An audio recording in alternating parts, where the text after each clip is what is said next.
Last time on the Dragon Ball Lookback, Chadwick took on the least interesting arc outside of GT, the Red Ribbon Army arc. Luckily, things are going to get much more interesting in today's episode. It has 2 World Martial Arts tournaments in it. It is the King Piccolo arc on the Dragon Ball Lookback. Hello, I'm Chadwick Jones. Man, last episode was really long. Luckily, I'm not covering twice as many episodes like last time. I'm covering 3 times as many episodes. And there's less filler. So this is a pretty awesome sight. Goku swimming across the ocean to get to the 22nd World Martial Arts Tournament. When he arrives, it looks like everyone has signed up already. Roshi as Jackie Chun, Krillin, Yamcha, even Nam makes a cameo appearance. Well, a very short one. This is Tien Shinhan and Chaozu, 2 students of the Crane Hermit Master Shen, Roshi's rival and former ally. And I might say, watching these 2 bicker is pretty damn hilarious. I sympathize with your crew. I really do. Inadequacy is always such a tough pill to swallow, but it sure beats public humiliation. Thanks for the concern. It's nice to see some things haven't changed. Like you're still full of hot air. You'd better stay out of my way! We're not turning tail for you or anyone. So, where did that imbecile turtle hermit run off to? Knowing him, he probably ran back home too embarrassed to watch his ill-advised pupils get crushed in the tournament. Say, are you 2 doing anything later? We could go back to my place. I have Mamma Mia recorded on TiVo. I'm so lonely. After the preliminaries, the 8 quarterfinalists are Goku, Krillin, Yamcha, Chun, Tien, Chaozu, and 2 newbies called Manwolf and Pompet. And if you think that's a coincidence, it might be explained by the fact that Chaozu uses his psychic powers to rig the pair-ups in the finals. For those of you keeping track, Chaozu is a clown doll who stares a lot, doesn't talk much, and has telekinetic abilities. Let the nightmares commence. As you will soon see, the rivalry of Turtle and Crane has begun to rub off on their students. Oh, it's you. If you can't play nice, I'm afraid I'm gonna have to ask you to leave. I've seen you fight. You're pretty good for an amateur. You think you're ready for me? Yes. Here I am. Come get me. With pleasure. Just make out already. So first up is Yamcha versus Tien. When I first saw this, I assumed that Yamcha would simply be pummeled for a while, as per his track record. But as you can see, training with Master Roshi paid off.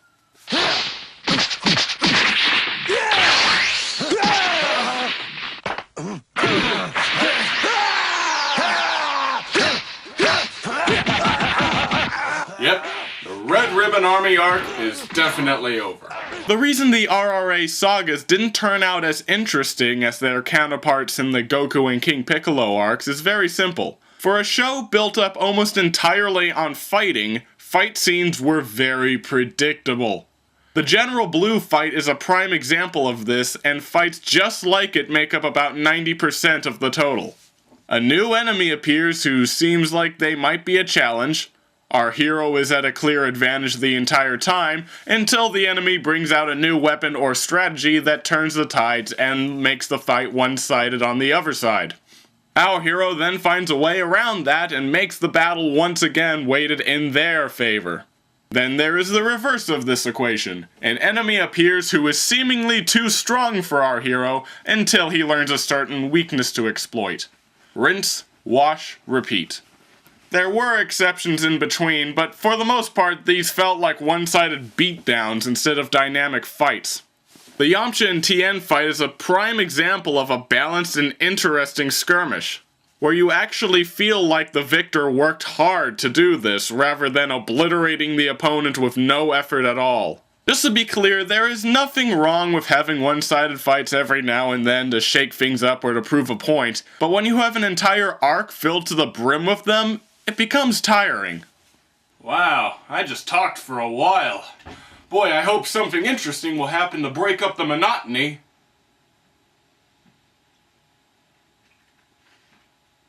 Oh, whatever. Meridale, take over for me. Oh, I've been waiting for this a long time. Let's begin the excitement. Tien wins that match when he knocks Mr. Yammypants to the ground and breaks his leg. That isn't very nice. The second fight is between the handsome Jackie Chan and a really angry person called Man Wolf. He is a wolf that transforms into a man in the full moon. But since Mr. Kam destroyed the moon, he can't become a man anymore. Don't worry, puppy. I can show you my moon anytime. We then have a pillow fight between Cullen and Chapizu. Little Chapizu reminds me of my long-lost brother. He is lost because I gave him cyanide and stuffed him into an old piano. But don't tell anyone that, my beauties, otherwise I will have to sneak into your homes and sodomize you with rusty pipe wrenches. Finally, we have the tickle match of Gonzo and Pamphlet, a huge action movie star. I'll be your girl anytime, cutie, whether you like it or not. Now that those nasty old fights are over, how about I show you my collection of human foreskins? No, that's fine, Meridale. I'll return to the review now. Oh, alright then. Just let me know when you want to use and abuse me again. Enjoy the hepatitis. Ah! We then go on to the semifinals, where we have Tien versus Jackie Chun. This marks the turning point in Tien's character, where he begins to doubt the teachings of Master Shen. I think this might be a little more significant if it was given more time, but as it is, it's satisfying enough. This doubt is heightened when Chun walks out of the ring, surrendering despite being at near full strength. Chun then walks into the sunset, for it is now the end of his time. Despite the fact that Roshi is such a perverted old man and seems rather selfish at times, it's moments like this that really do prove he's a wise master. Next is the battle with Krillin and Goku, but before we get to that, there is one teensy-weensy thing I forgot to mention. You may have noticed that in the Chaozu vs. Krillin fight, Chaozu was using Dodon Rays against him. The same attack that mercenary Tao used against Goku all those years ago. Goku remarks about this and Tien explains that Tao was Master Shen's brother. And he is not happy about some kid murdering him. So yeah, Tien has now vowed to kill Goku for revenge. Just letting you know. We then have the battle between Krillin and Goku. Another excellent example of a fight between two equally capable warriors. Final fight is also a good one, meeting and surpassing the standards set by the last tournament. The great thing about these World Martial Arts tournaments is that they never feel like they're rehashing the same elements. The 21st tournament was relaxed and simple. The 22nd has an overtone of petty rivalries with dark undertones. And the 23rd is going to have high stakes. They get even more different after that, but I'm just getting ahead of myself. At one point, Master Shen orders Chaozu to use his psychic powers to immobilize Goku. Upon discovery of this, tensions between Tien and Shen rise until he threatens to harm Chaozu and gets blasted away by Master Roshi. So now that Tien has changed his allegiance to good, he no longer desires to kill Goku, only to defeat him like a pure warrior. Things get really interesting when Tien uses a special move called Tri-Beam to destroy the ring. Goku leaps into the air fast enough, but... There's no way you'll win. Nothing to do now but fall. And since there's no longer a stage to land on, whoever touches down first will lose. Lucky for me, I just happen to know sky dancing. I could stay up here for hours. And thanks to the weird gravity on this show, so can Goku. Wait, Crane calls the ability to fly sky dancing? You are related to Tao. Goku uses his Kamehameha Blast to knock Tien out of the sky and plummeting towards the ground with him. He might have won if not for the fact that he got hit by a car. I love this show. We then have a nice, happy moment where everyone cheers on the competitors. Tien learns to appreciate the love of people instead of scorn, and all is right in the world. Goodbye, Dragon Ball. The original Dragon Ball series was a show primarily about learning. It was a simple adventure filled with triumph and setbacks that gave you a warm feeling in your heart every time you saw it. This is still my favorite part of the series, but it was never going to remain this way. Just like the show was about learning and development, so too does Dragon Ball itself learn and develop. It's hard to let go, but I think you will agree that when this segment died, the rest of it got even better.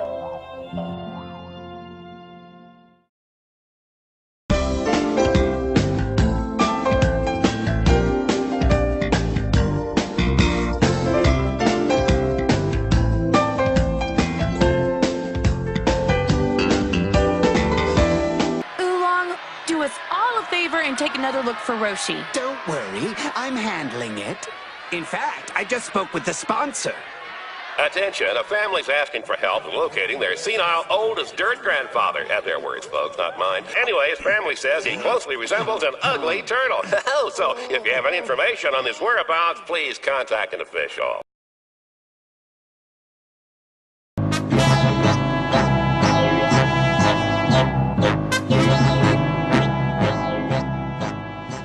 Yeah, if you may have noticed, the video is not that short. That's because, though we have reached a point where the tone is about to change drastically in a few seconds, we're not going to officially reach Dragon Ball Z for some time. I call this section of the series the Z transition. It no longer resembles the original Dragon Ball in tone, but it isn't quite up to the grittiness Z is beloved for. It starts midway through the episode I was just talking about. Everyone goes to a restaurant to celebrate Goku and Tien's good sportsmanship, but already the audience can tell something is wrong. The cheery music that accompanies scenes like this has been replaced with silence, and certain shots are held for unnerving amounts of time. Krillin realizes Goku left his 4-star and power pole back at the tournament, and he runs off to get it. Just look at this scene and tell me something isn't off. Wait, Krillin! What is it?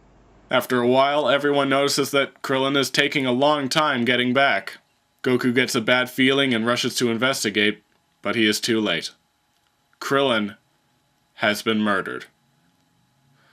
Still want to call this Dragon Ball?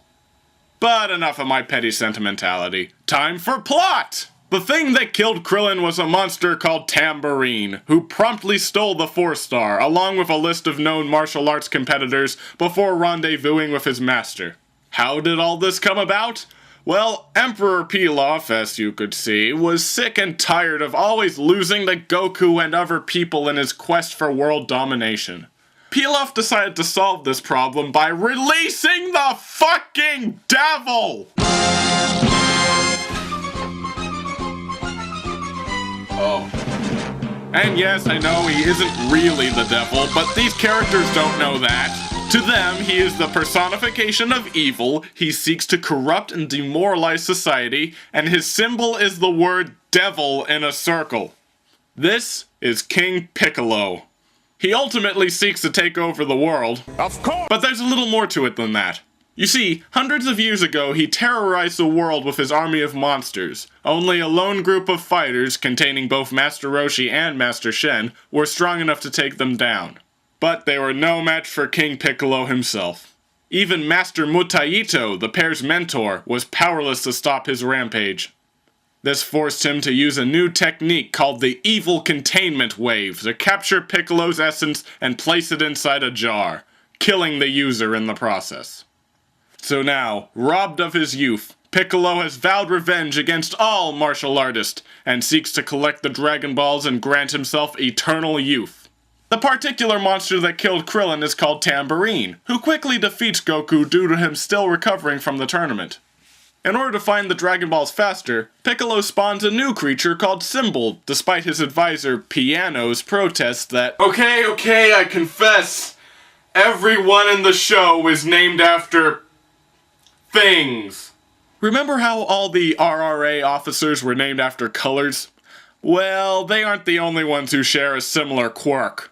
Goku means awakened to emptiness, Krillin is a type of chestnut, Bulma means panties, Bulma's parents are Dr. and Mrs. Briefs, Roshi means teacher, Chi-Chi means milk, Korin sounds like corn, Turtle is a turtle, nobody has a regular name, nobody! As far as I can tell, this was done to make everyone's name original. Like, think of it, if I had a character and I named him Bob, or Joe, or Frank, it wouldn't really be as memorable as if I had named him, say, Turnip. Isn't that right, Don Macaroni? I think so. Don't you, Henry Hippie? That sounds right. Do you agree, old man Dyer? Makes perfect sense to me. What do you think, Meridale? I think you're going to die slowly. After Goku regains consciousness, he goes in search of food and comes across Yajirobe, a Japanese balancing toy, who's a mountain man with a strong physique and an empty stomach. Due to the Dragon Ball around his neck, Symbol soon shows up to retrieve it. After an amusing scene where Goku and Yajirobe play rock, paper, scissors to decide who will fight him, Yajirobe proceeds to kill and eat Symbol. Something that King Piccolo is not too happy about. Meanwhile, Tambourine has been using the tournament's records to track down and eliminate all the known martial artists in the world, good or bad. Roshi, Tien, and Chaozu leave to find the Dragon Balls themselves, while Yamcha, a gathering to drink tea, stays with the others whilst his leg heals. They actually move to another island to thwart Tambourine's progress until... I'm lost.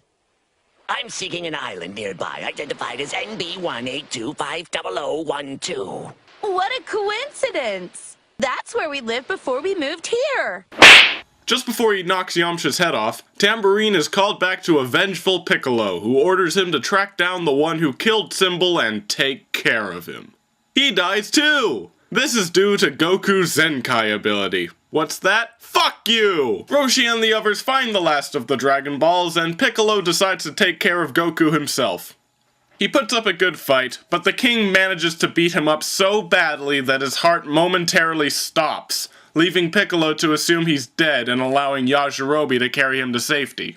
So now the balls are divided between them. Roshi hopes to wish for Piccolo's demise, and Piccolo for youth.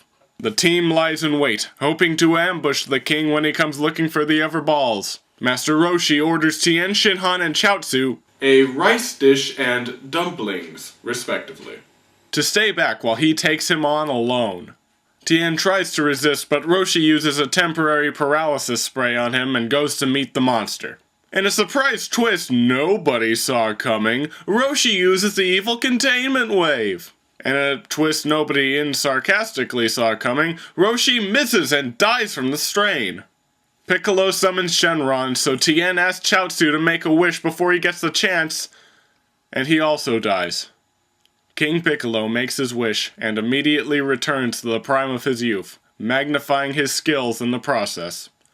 For now, good has lost.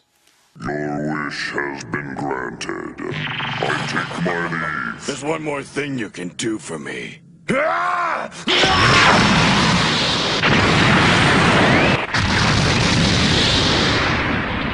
Whoa, wait, he can't do that! Can he do that?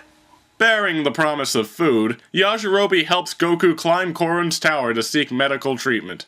Korin then gives our hero some sensu beans, magical fruit that can fill up your stomach for 10 days, which somehow translates to healing powers. I don't get it. We do have a funny scene with Yajirobe, though. I can't believe I went through all that just for these lousy beans. Well, I'm gonna get my fill.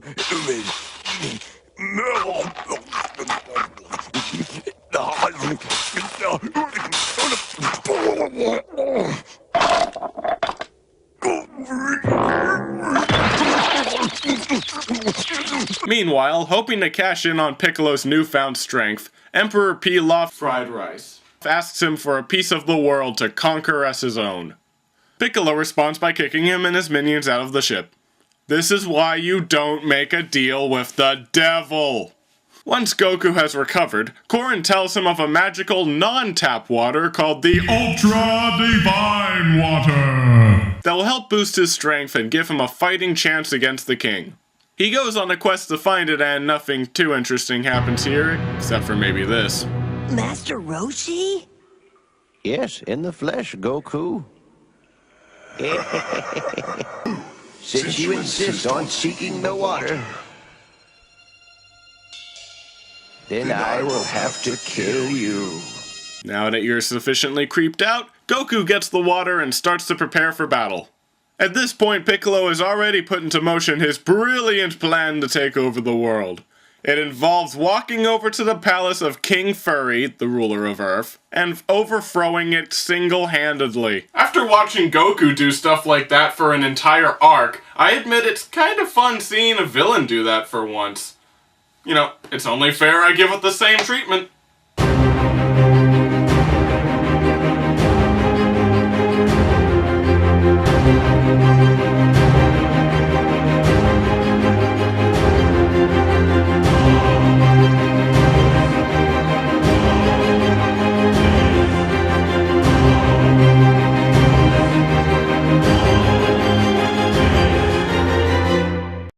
Don't worry about King Furry's safety, though. I'm sure he's a mean-spirited person who's getting what he deserves. I beg of you, please help my village. This drought has lasted for over 6 months. There isn't enough water for drinking, let alone to grow our crops. We can't last much longer. There we go. He's probably a tyrant who... I understand your needs. I will help. Shit. Now that he is the unquestioned ruler of the world, Piccolo orders all the prisons to evacuate and law officials to stand down. Evil is the new good, order is dead, and chaos shall rule! He also declares this day, May 13th, to be forever known as King Piccolo Day. And to celebrate... Your planet, my planet, is divided into 43 sectors. Each is represented by a slip of paper which has been placed in this box. As part of this annual celebration, I'll draw a slip from the box each year. The chosen sector will host that year's celebration, which will culminate in its destruction. And I will do the honors. Celebrate King Piccolo and the end of the world as we know it in your very own home with this highly unstable atomic device. Only 12 payments of $10.99.99 plus shipping and handling. No refunds. Before he can leave to destroy West City, where Bulma's parents are, Tien confronts the evil king, hoping to use the evil containment wave to once again seal him away. This amuses Piccolo, so he spawns a new fighter called Drum. A musical instrument. You don't need to cut away every time. Unfortunately, this results in Tien failing the move and Piccolo remaining free. Luckily, Goku arrives in the nick of time and kills Drum in one punch! Due to the Ultra Divine Water and his Zenkai ability, he is now more than a match for Piccolo. Even when he goes into full power mode, a form that shortens his lifespan, Goku still survives his attacks. Even after Piccolo lasers his knee, our hero is still able to kick some ass using the power pole as a crutch. I swear to God, I will explain the power pole very soon. Finally, the city lays in ruin. Goku has lost feeling in one arm and both of his legs. Tien and all the others are powerless to stop what happens next. Piccolo charges at full speed, and our hero manages to summon up just enough strength to propel himself forward with a blast, concentrating all his remaining energy into one punch. Piccolo prepares to block it, and then we see the aftermath. Goku has torn a hole right through King Piccolo. Using the last few moments he has, Piccolo creates one final egg. How he does this without internal organs is beyond me, and sends it off, promising that his final son will avenge his demise.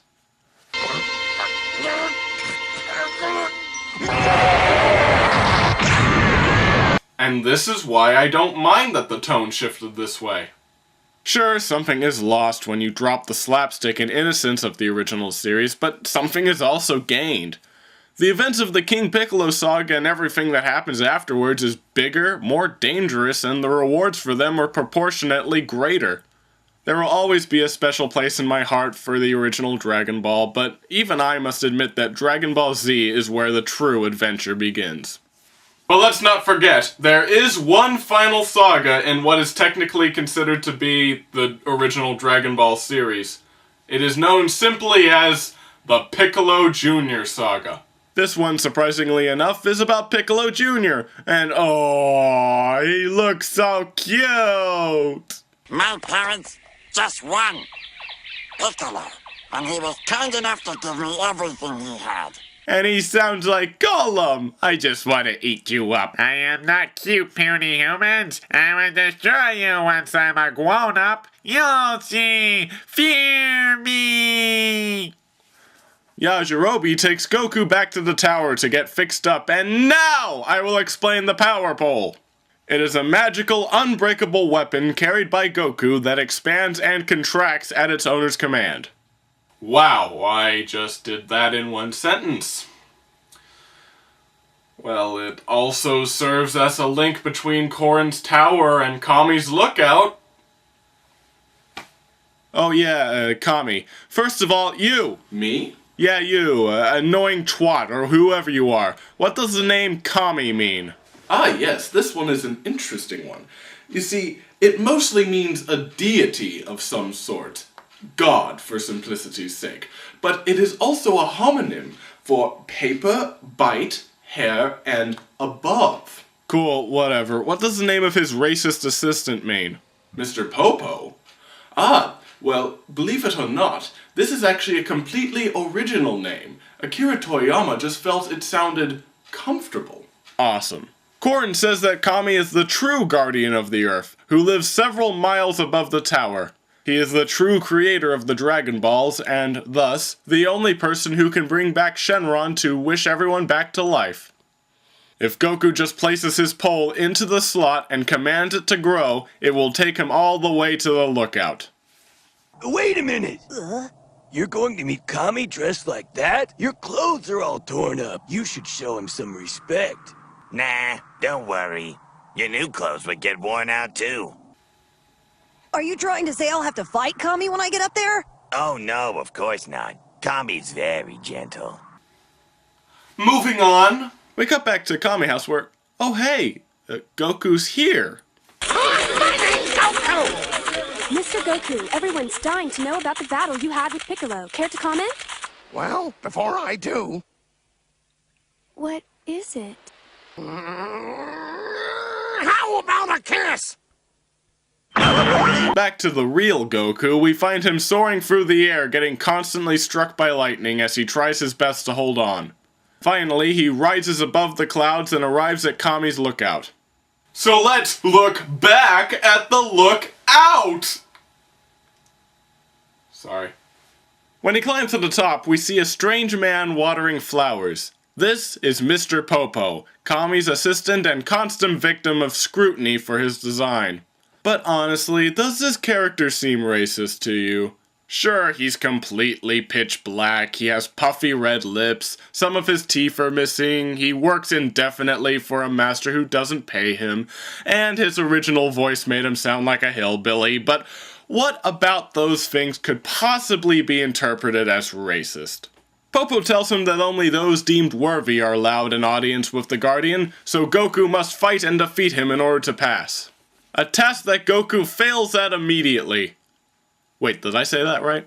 Learn this now. No matter how strong you are, there will always be someone stronger who comes along. To stay on top, you must keep pushing past what you think is strength. Not one to give up, Goku tries over and over until Kami becomes impressed by his determination and beckons him over. We then learn something shocking. The true identity of Kami is... King Piccolo! I should have known that you were still alive, you big monster! Goku, wait! No! Give me back my friends! Sam, this is not Piccolo. That's right. A long time ago, there was a nameless creature who wished to become guardian of the Earth. I will call him Bob for simplicity's sake. Bob asked the former guardian if he can take over when the time comes.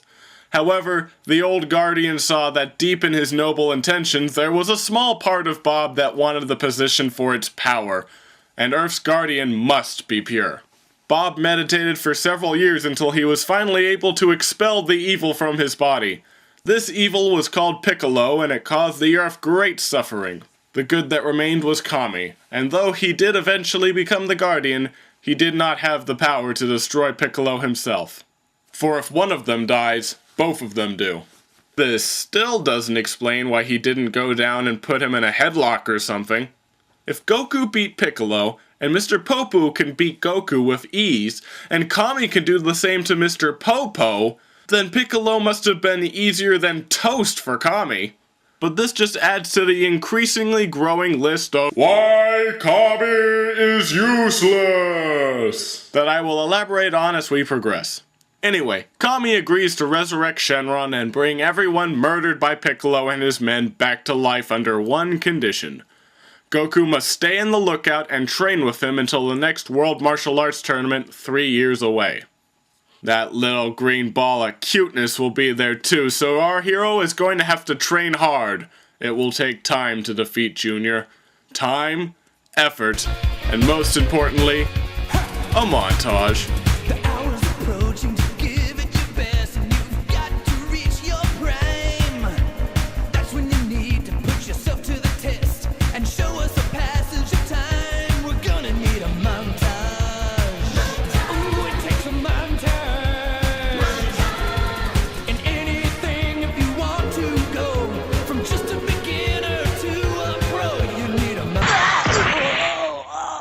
I kid, but Goku's training with Popo is actually really intense. This time, Goku learns by attempting to dodge lightning, carry rocks, and fight really creepy-looking dolls. And unlike Master Roshi, Popo actually teaches him some things. You must be more tranquil than the sky, yet quicker than lightning. To train without passing out, you'll need to get rid of your redundant moves. Energy's far too precious up here to be wasted. Empty your mind of thoughts. This also marks the first time in the show where Goku simply doesn't understand what to do. Goku, you're just making your eyes go blurry. That's not the same thing as emptying your mind. Usually he sees how it's done and figures it out in a day or two, max, but now he just doesn't get it. It's as I've told you before, dear boy. Your speed and skill are matched evenly with the doll. Only you haven't finished your mind training. The mind is also a powerful weapon and must be developed just like your muscles. I won't be beaten. Not by a doll. I have to win. I'll never give up. You miss my point. This is real character development you're witnessing, and it goes quite a way to show that Goku will really have to work hard to beat Junior the next time they meet. Probably the most insane this section gets is when Mr. Popo uses something called the Time Room to send Goku back in time to meet young Master Roshi and Shen, as well as get personal training from Master Mutaito himself. This does raise several plot holes, but Popo hints that it's all an illusion, so I say it's fine. If you haven't figured it out by now, the training here is all filler material. However, in my opinion, this is all the good kind that adds to the original manga without interrupting the pacing. On the flip side of that is a subplot where Tien, Chaozu, Yamcha, and the newly resurrected Krillin fight to defend this random village from a volcano. It goes on for 2 episodes, we don't learn anything new about these characters, and the events are never mentioned again. Fantastic. You loved the 21st, you cried at the 22nd, and now, ladies and gentlemen, the 23rd World Martial Arts Tournament! It starts with Roshi, Bulma, Launch, and the others waiting outside the check-in booth. Roshi has already decided not to join in, so don't get your hopes up. We then meet this stranger with surprisingly familiar hair. You can't be! No way! Goku? Oh! It's Goku! He's changed so much over the years that he even has a new voice actor. I can't wait to see how much Krillin has grown. Oh, I'm sure he'll have a growth spurt any day now. Tien joins, Yamcha joins, Yajirobe joins in disguise, and this lady joins. Do I know you? Wonder what that's about. And we also have a returning fighter.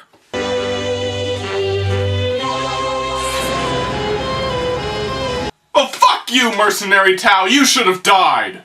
Oh yeah, and Piccolo Jr. is there, but he isn't that important. Luckily, the very first match in the quarterfinals is Tien versus Cyborg Tao. Tao is such a cheap baboon dickhole that he actually pulls a knife on him in an attempt to murder Tien. But at this point, Tien is so badass that it doesn't matter. Even when he pulls out his ultimate weapon, the Super Dodon Ray, Tien is still able to take it right in the chest without any repercussions. Hell yeah. We then have Goku fighting a lady going as Anonymous.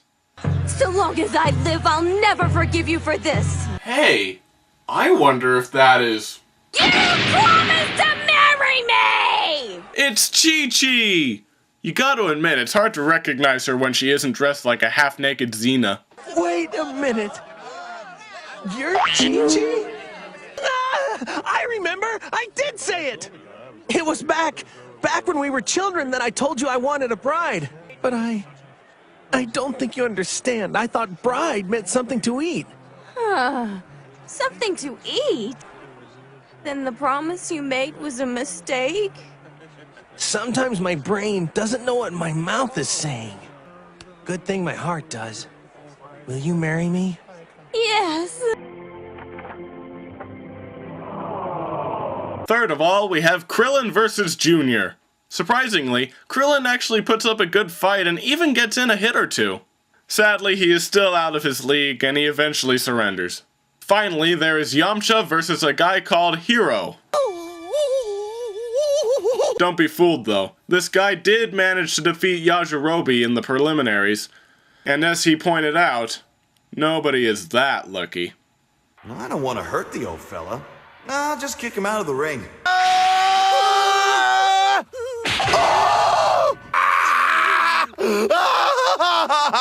Yeah, though Yamcha isn't the strongest of his group, he is still a better fighter than any ordinary human, especially a guy like that. Turns out that he is so powerful because he's actually being controlled by none other than Kami himself, who feels that Goku isn't ready for the task of destroying Piccolo. Why, Kami is useless! If he honestly thought that Goku wouldn't be ready on time, then why did he spend 3 years sitting on his ass instead of training him personally? He left most of the dirty work up to Mr. Popo, who, by the way, actually cares a lot for Kami's life, and therefore might unintentionally slow down Goku's progress in his quest to kill him. We begin the semifinals with a rematch between Goku and Tien Shinhan. If you thought the first battle was intense, then you ain't seen nothing yet.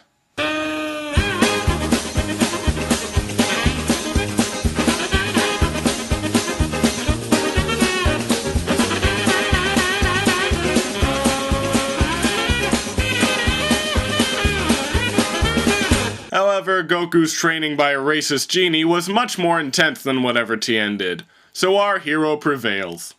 But, as Tien points out, Goku did not use his full power in the fight. What makes him think that?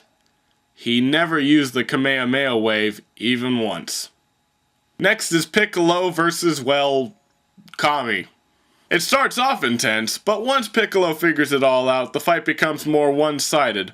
Thus, Kami resorts to using the evil containment wave! Why, Kami is useless! If he knew how to do the wave the entire time, then there is no excuse for why he couldn't have swooped down during King Piccolo's siege and captured him. Hundreds of people died because of his incompetence. And you know what makes it worse? Kami is so bad at this that Piccolo is able to reverse the wave. That looks fun. Can I play? Evil containment wave!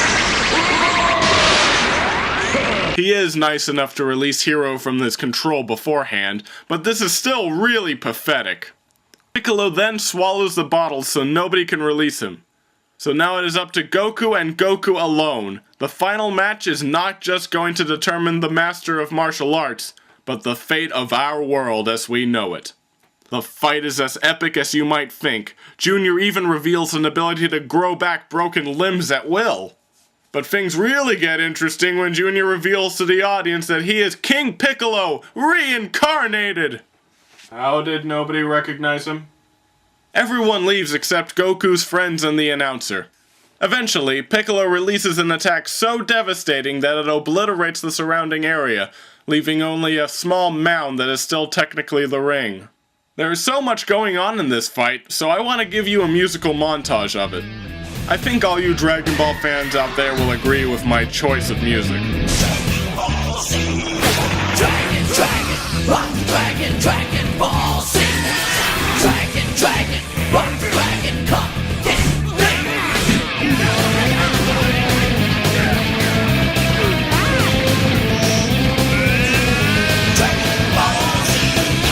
So now Piccolo is down and the announcer is counting. Very hesitantly. I'm sure nothing bad will come of this. Oh shit! Good thing you aim as bad as you fight. You missed my vital organs. All of them? Piccolo gets the upper hand here, but we also begin to see a little character development. My father lost much during his last battle, including his left arm. Allow me to extend you the same courtesy you gave him. All right, I won't take your arm, but you get the idea. It's a little subtle, but King Piccolo would have destroyed Goku's arm with no hesitation at all, while Junior actually backed off from the idea, letting us know that these two are not the same person, and brilliantly setting up his redemption later in Dragon Ball Z. When all seems lost, Kami begs Tien to kill him, so that Piccolo would also die and Goku's life can be spared. Goku refuses to let them do it, and then he miraculously deals Junior a blow similar to the one that killed his father, sending him flying out of the ring. It should be noted that this marks the first and last time that Goku ever wins a World Martial Arts tournament, despite being by far the Earth's greatest fighter from this point on. In an act of mercy, Goku gives Piccolo a sensu bean and sends him on his way, knowing that everyone deserves a second chance. And so, Goku and Chi-Chi head off into the sunset as Kami unsuccessfully tries to pass his job off to Goku. What a useless prick. So that's the... There's more filler, isn't there? Am I that predictable? Yes, we still have 5 more episodes to go. This filler is all about Goku's wedding, so I guess it isn't all that bad. Ox King brings out this family heirloom dress for Chi-Chi to wear, and suddenly he finds his house on fire. Eventually we find out that this is because the giant soul furnace on the other side of the Earth, don't try to question it, is leaking and needs to be fixed. So they travel around with Baba, get misled a lot, and finally end up in the furnace place. There they come across Grandpa Gohan! A homophone for cooked rice. He is working for the Guardian of the Eternal Furnace. She carries the title of Tajaro, and her real name is Anine. I have no idea. Goku plugs up the hole, says goodbye to his grandpa, and the couple heads back to the Ox King's palace to seal the deal. What future lies ahead for the newlyweds? The future? Well, it couldn't hurt to take a peek. Oh. For the further adventures of Goku and his friends, be sure to watch Dragon Ball Z. Can do. Well, the original Dragon Ball series is officially over now, but tune in soon for episode 4. Destroyed? What happened? I'm sorry, sir. It seems Panther has launched a drone strike on our headquarters. That place was right next to Geneva. How did they get away with this? Are there any survivors? No, sir. I'm afraid the commanders are dead. You are now the sole leader of the Panther Resistance Unit. Panther Resistance? Chadwick! You remembered what I said? Of course I can. Why wouldn't I? Do you remember Project Supercat? I guess it's still functioning in some areas. You are no good to us until it is completely broken. Listen, just tell me what I need to know. What is Panther? And for that matter, who are you? I'll explain, just let me know if something slips from your mind. Panther is a secret trafficking organization that's been around since the early 20th century. They mostly specialized in smuggling illegal narcotics into the free world through secret tunnels that they called Pantherways. For the longest time, I was a part of a classified NSA branch that worked on eliminating scumbags like this. Believe it or not, until the late 90s, Panther wasn't even on our top 10 list of targets. Then, something changed. I and the others in my team noticed that they were being a little more risky in their operations, to the point where they seemed to be building up a small army. We tried to warn the top dogs in the NSA, but for whatever reason, our pleas fell on deaf ears. Eventually, they got strong enough to take over a city in the Philippines. An entire city! And the government didn't believe you? Didn't believe us? They wouldn't even listen to us. Every time we scheduled a meeting, it got cancelled due to seemingly unrelated events. Whenever we tried to send evidence, we would find it tainted or missing entirely. Eventually, the NSA cut our funding completely, supposedly due to recent reforms in the system. It was from that point on that we knew we had to go independent. We called ourselves the PRU, Panther Resistance Unit. We set up bases in Argentina, Canada, Puerto Rico, and all around the world. We built up armies ourselves, establishing military contacts, and it seemed like we just might stop whatever they were planning. So what happened? They kept on finding us! They would just send in their armies while we were most vulnerable. They manipulated the system to make us the targets of local governments. They even convinced the whole world that they are a nail shipping corporation. And the worst part is, we don't even know how they did it. They now own the largest private army in the world. And nobody even bats an eye. They just took over. They destroyed our headquarters not 10 miles out of one of the largest population centers in the world. And nobody will even read about it in tomorrow's paper. How do you know about me? We had a mole in your compound for a few days, until he was caught. We never thought that information would come in handy until you just dropped into our backyards. Alright, so how can I help? All you need to know is that you have to finish the look back. It's the best chance we have of surviving. We are the last of the PRU, Chadwick. And we can't even run away, because the energy coming out of your head will just mean they'll track us down again. You are our only hope. Will Don Macaroni and Chadwick Jones succeed in their plan, or will the powerful Marvin Jones prove too much for them? Find out next time on the Dragon Ball Look Back. Next time on the Dragon Ball Look Back, Chadwick watches the Oogie Loves in the Big Balloon Adventure. Wait, what? You made a bet, Chadwick. Oh, come on, the fate of the world depends on me watching Dragon Ball. That's no excuse for skipping out on your obligation. Afterwards, you can return to the Dragon Ball Look Back.